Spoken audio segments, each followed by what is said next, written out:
Well, hey, everybody, and welcome to Spero Day. My name is David Moses Perez, and I'm the minister at Spero Day. And as human beings and as spiritual people, I think we're meant to move forward. I think our very humanity, our spiritual nature, I think it causes us to expand, explore, and to seek something beyond the familiar. I love how Faulkner puts it, and that is you cannot swim for new horizons unless you have the courage to lose sight of the shore. I love that. I think authentic Christian spirituality, when it's thriving, it compels us to leave the comfortable or familiar. And I think it always invites us to sail towards new horizons. And I think this journey is more than just personal awakening. It includes that. But it's about aligning ourselves with who we truly are and about the larger human story, spiritual story that is being woven into our lives. It's about our meaning. It's about attuning our spiritual lives to God. And it's about being some part of something greater than ourselves. But how do you move towards these new horizons? And how do you move there with courage and clarity, staying centered, and then a real faith that journeys with you? Now, I know we're early in the year, but I want to invite you to consider this, that maybe together we can explore the spiritual, the relational, the actual practical ways that we can embrace this and go, I'm going to let go of something and I'm going to move forward towards something. Now, let me say something about these new horizons, these new places. They matter. They really do. And I have found in my own life's greatest moments, they often begin with a very unsettling question, which is, David, what if there's more? And they're always moving me from maybe stagnation to something greater. American psychologist Carol Dweck, her research and her stellar work, Mindset, her studies show that when we don't let go of something and we stay stuck and we're not moving forward towards something, our whole well-being begins to erode.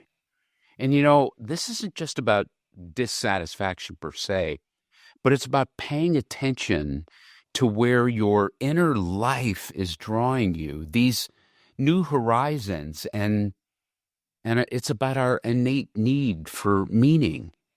And they really offer us the chance to evolve to the fullest expression of who we are meant to be.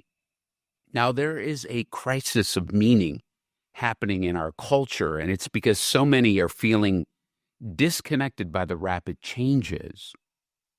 So I think this whole invitation to move forward is a chance to rediscover and reweave who we really are and what truly matters.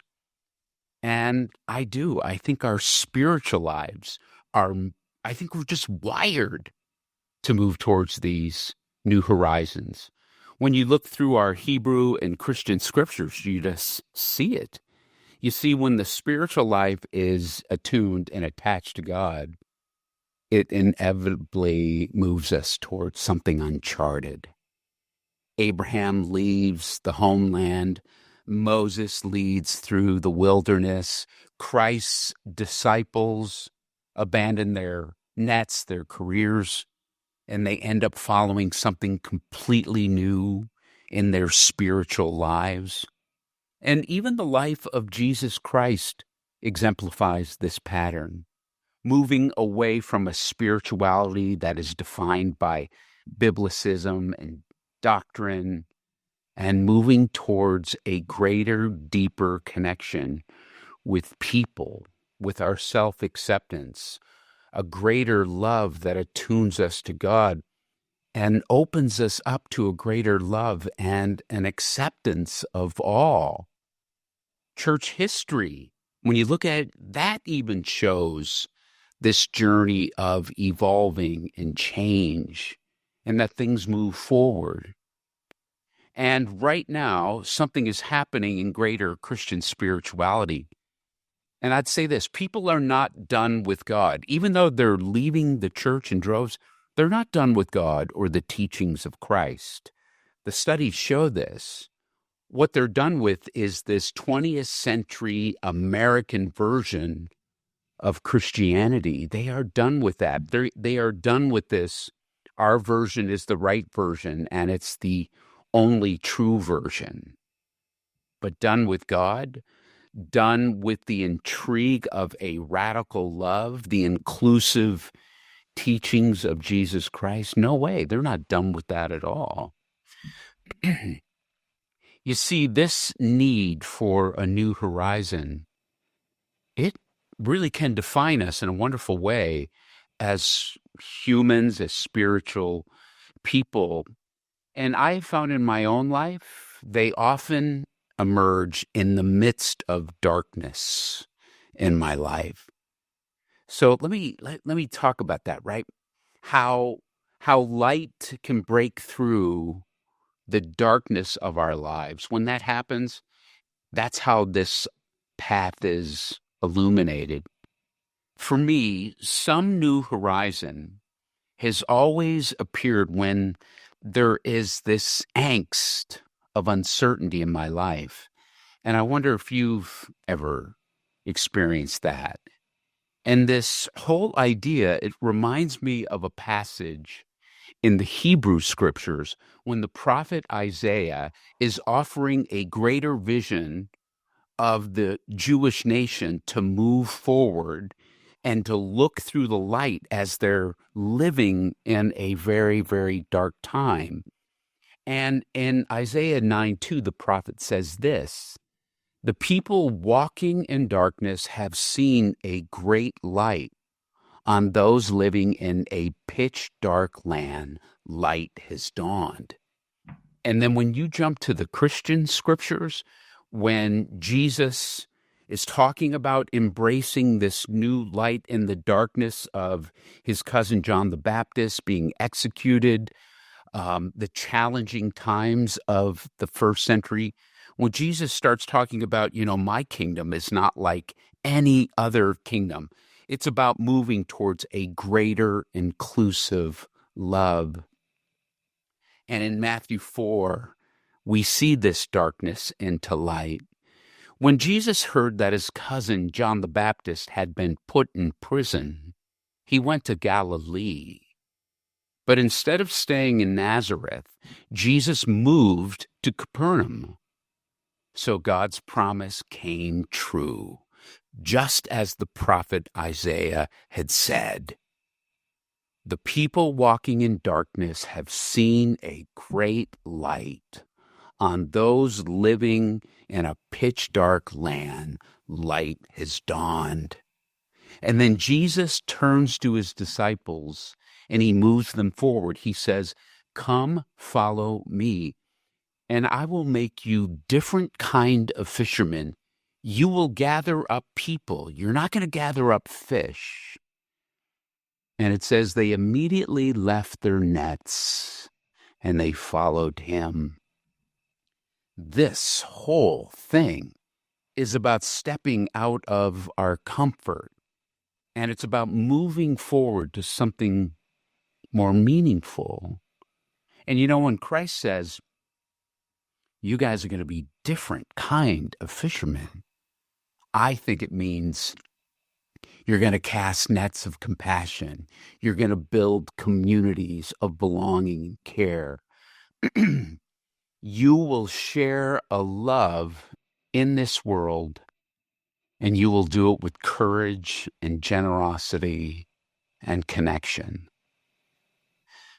Now, this is important, I think, because Isaiah's image of light breaking through and into the darkness, it not only reflects our external hardships, but our internal struggles of moving forward, the fear we have, the self-doubt we struggle with, our own feelings of inadequacy. Am I enough to then get to this new place? Yet here's what I found in my own life. Light rarely comes in this bright, blinding illumination. It usually comes in small moments of clarity, of encouragement, of connection, or when I'm reflecting and looking within. And Jesus saw this in the disciples' circumstances. He recognized their capacity for something greater, but they would have to leave something they were anchored to. So these new horizons are like that. They invite us to see beyond our limitations, our fears. They invite us to trust in the possibilities that move ahead. But here's a question.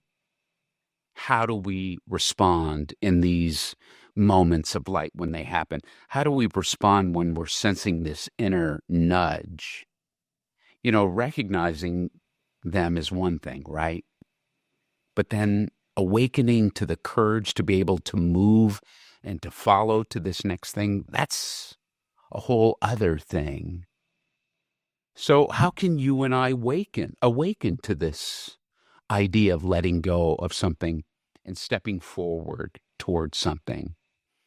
What if the unease that's stirring within you, this inner nudge, what if it's not a signal to retreat, but it's an actual awakening to a newer life that's quietly unfolding before you? And responding to this inner nudge, whether it's to, I don't know, follow a vision of passion, whether it's to, try something new, whether it's to face something, it is going to take courage and boldness, motivation.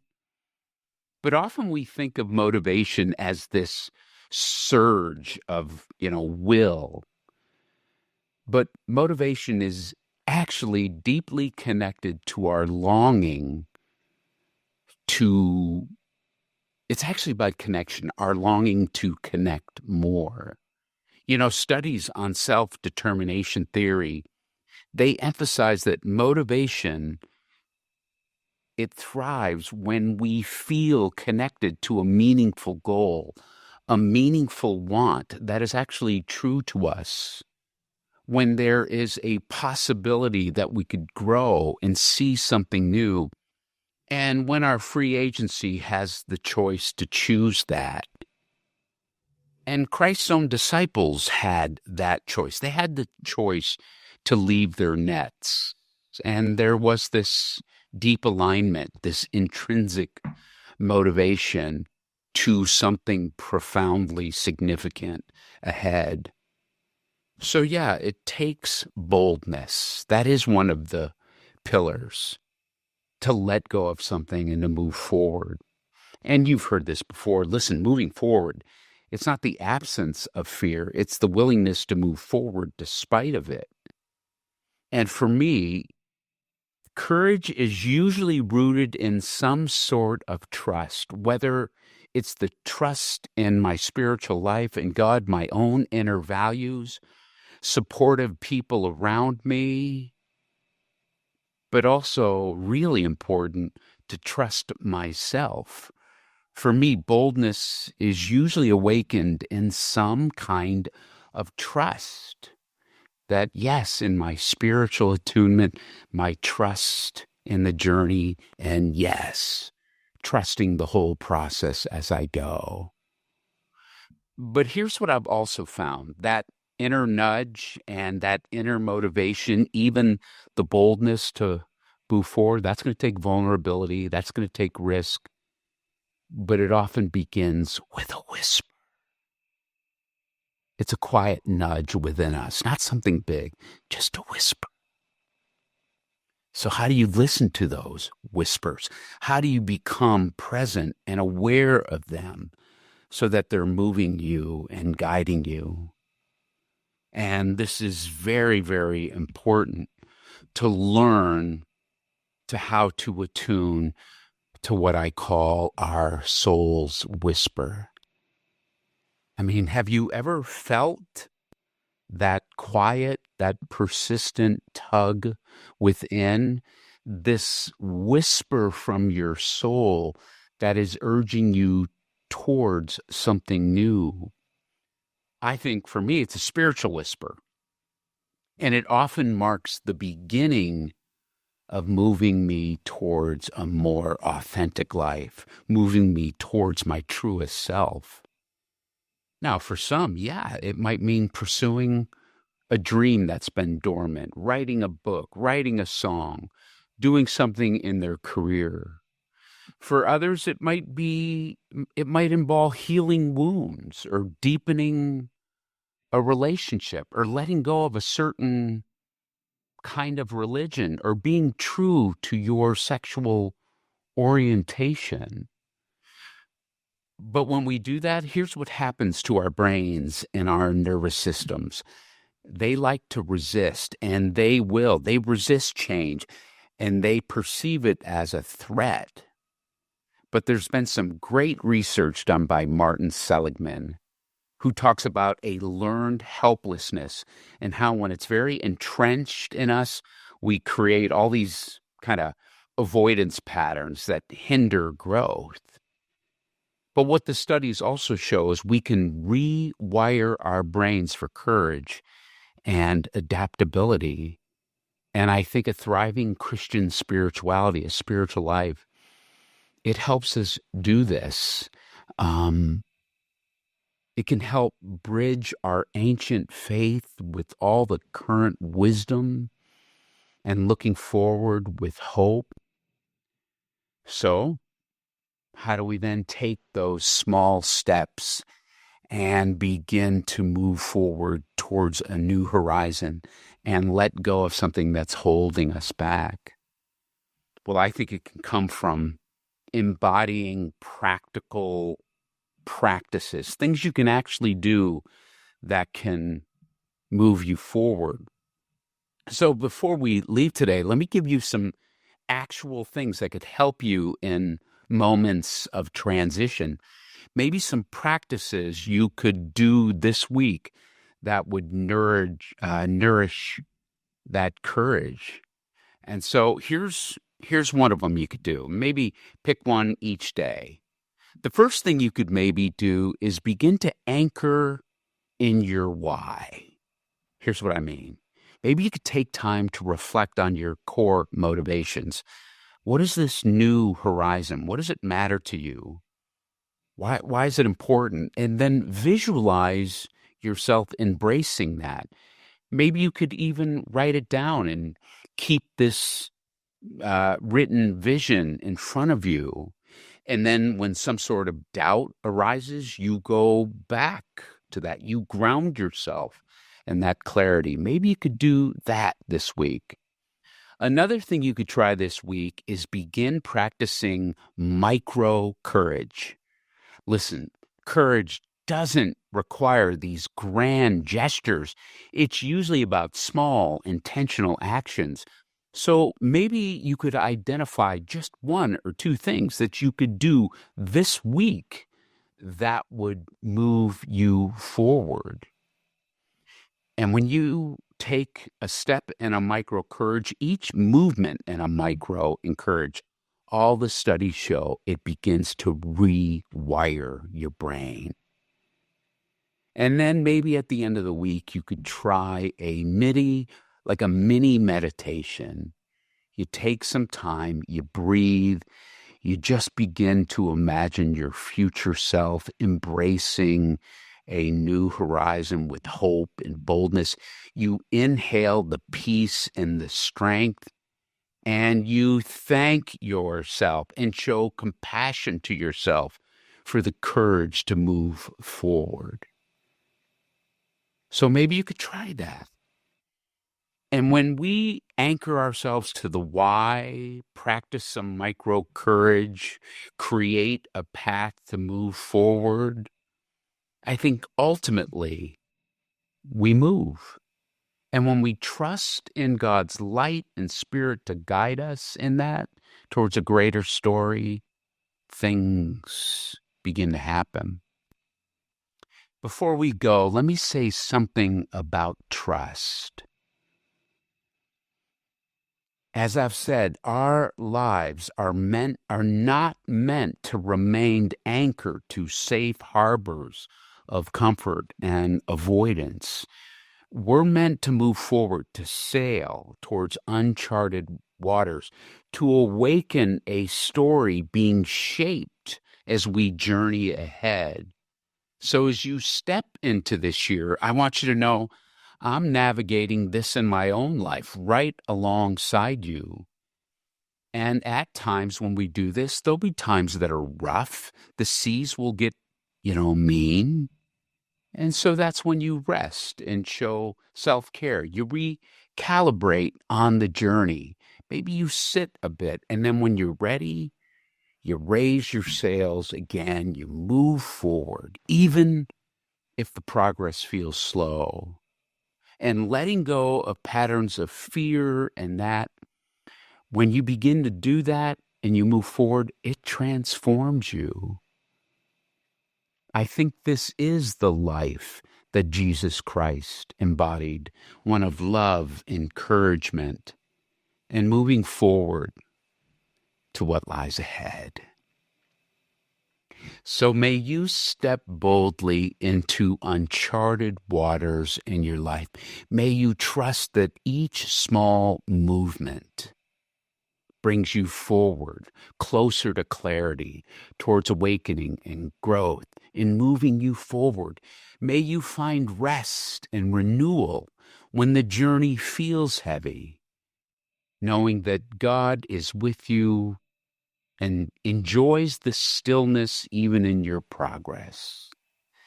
And may you always move towards the light that guides you, allowing God's Spirit to transform your heart so that you reflect the boundless love of Jesus Christ. Thanks for watching, everybody. Peace. I'll see you next week.